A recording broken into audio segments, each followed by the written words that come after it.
Hello students, today we are going to study poem 2 of your book Flamingo, named An Elementary School Classroom in a Slum. As you have 6 poems in all in your syllabus in grade 12, and this is the second poem. First you've already read My Mother at 66, so this is in the row, the second poem written by Stephen Spender. Stephen Spender is a British poet and he was born in 1909. He is an essayist, a novelist and a poet. This particular book or this particular poem belonged to a book written by Stephen Spender. The name of the book is The God That Failed. So basically this is the part of a novel, a book which he has written, and this poem is being taken from his book, novel. So let's move ahead. In the poem is, from the title it is very clear that the name is An Elementary School Classroom in a Slum. So first of all, the question is that what is elementary? What is elementary level?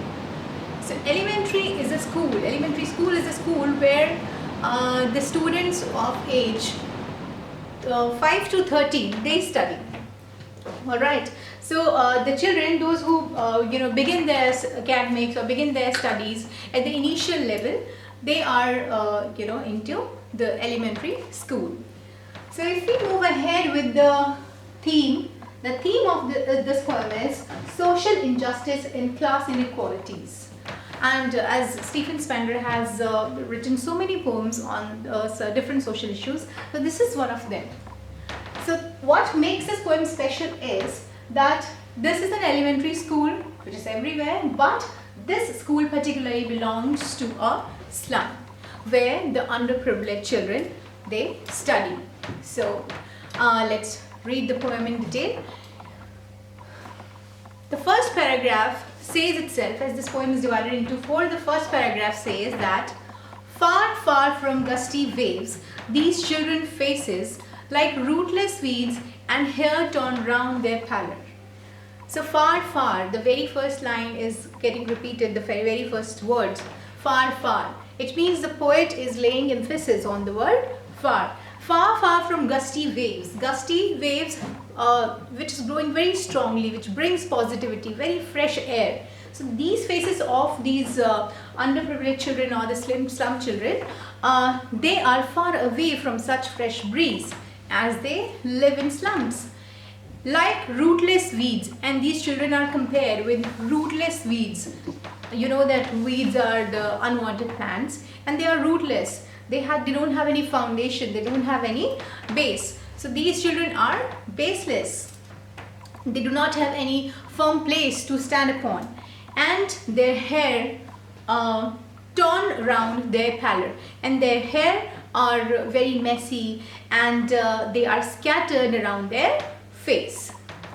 But in this first paragraph particularly, he has described 4 students, the 4 children which are there sitting in the class. First, he has mentioned about a tall girl. Next, a paper seaming boy. Third, the stunted unlucky heir. Fourth, an unnoted, sweet and young boy. So, first he described a tall girl. So what he has said, the tall girl with her weighed down head. There's a girl, she's tall. The poet has used the adjective tall. Tall, might be she older than the other students, or probably she has a good height. So tall girl, but she is sitting with her head down and her head is very much weighed because she is burdened. She is burdened of poverty. Alright. And another boy is the paper seaming boy. The boy is compared with paper seaming boy for 2 reasons. One is that the boy is very lean and thin. He is malnourished. He is malnutritioned. They do not get enough food to eat. So the boy is compared with a paper. Moreover, paper is of white color. So probably the boy is anemic. Because he is not getting the proper nutrition. So that is why the boy is compared with paper for 2 reasons. Alright. And this has been added by the poet that that boy, paper seaming boy, has red eyes. Okay, the eyes like rat has. There's always a hunger in rat's eyes. They always look for food.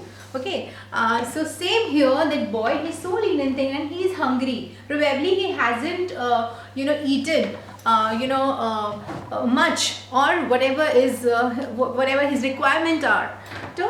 So that is why that he's looking for the food every time, and his eyes are being compared with the rats. Okay, and the third child is the stunted unlucky heir. The stunted unlucky heir. The stunted means underdeveloped. Unlucky heir. Usually heir is the successor, which we get from our fathers or the family members. Okay, so usually what we do get in heir, like some wealth, some good qualities. But here this child is particularly being called unlucky, because what he has received, what he has got from his father, that his stunted unlucky hair of twisted bones. He has got a disease from his father of twisted bones.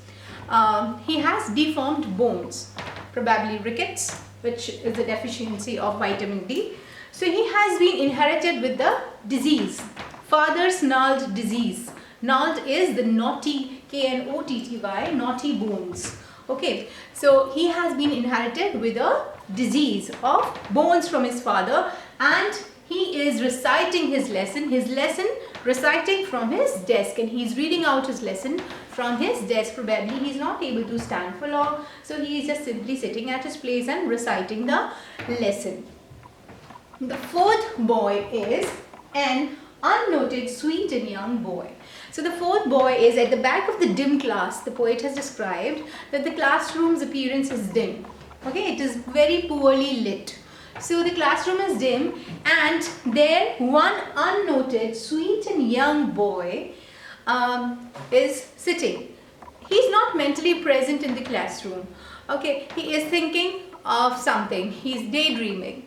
Alright, and his eyes live in a dream. There is a dream in his eyes, and what the dream is? Of squirrel game. He is sitting by the window, and when he looks out, he sees the squirrels running here and there, playing in the tree trunk, and he thinks of the same because he is confined into the four walls of the classroom. He also wanted to be free and play freely like squirrel. So he is thinking of playing outside in a tree trunk like squirrel.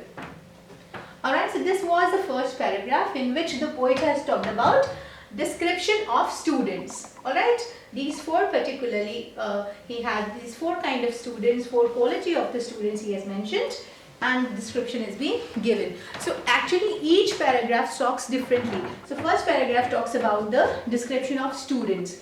And now we are going to study the second paragraph. In stanza 2, it talks about the description of classroom. Where do these children actually sit and study? Because we always say that ambience matter a lot. Okay, because we all wanted to just sit in the classroom, which is very beautiful and which has a positive vibes or energy. So here is the second paragraph, that on sour cream walls, donations, Shakespeare's head, cloudless at dawn. On sour classroom walls. So sour cream is basically a very pale color, pale yellow color, and the color of the walls is very dim, dull and yellowish. And over these walls, what is hanging? Donation. Something which they have received from charity. Somebody has donated the stuff which is being placed in their classroom. And what all things are there? That is Shakespeare's head. There is a picture of the Shakespeare, a frame of William Shakespeare, the father of English literature.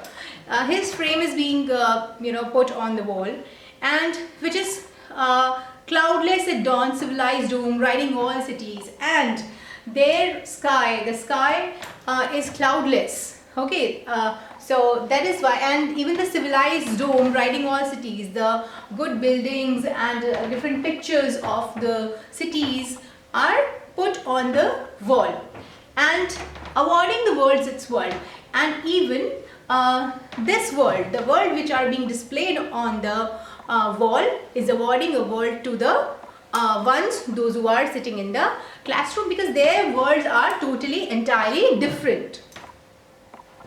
And yet for these children, these windows not just map their world, but for these children, these windows, the windows which they have in their classroom and which they are looking out from, is their world. Because if they are going to look out from the window, what they will see, they'll find slums only, because the school is situated in the slum. Okay, so for them, the other world is far beyond their reach. Okay, so for these children, this map is not their world, but the windows are their world, where all the future is painted with the fog, and where their future is painted with fog. Fog is thick mist, so nothing is unclear, nothing is clear, everything is unclear and uncertain actually. So that is why their future is compared with fog.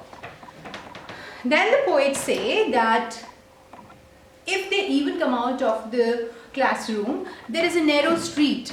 Like if they want to move out of their school and want to bring change in their life, where they'll walk. They have been given only a narrow street because they are lacking opportunities. They do not have any offers or any chances to come out of poverty. So they have a narrow street. The street is also narrow. From each word, the poet wants to lay stress upon the lack of opportunities these children have. So a narrow street sealed in with a lead sky, and the street is closed. And we have heard that there is a light at the end of the tunnel, but for these children there's no light. Alright, so their street is even closed with a lead sky, lead very dark grey color, and which symbolizes negativity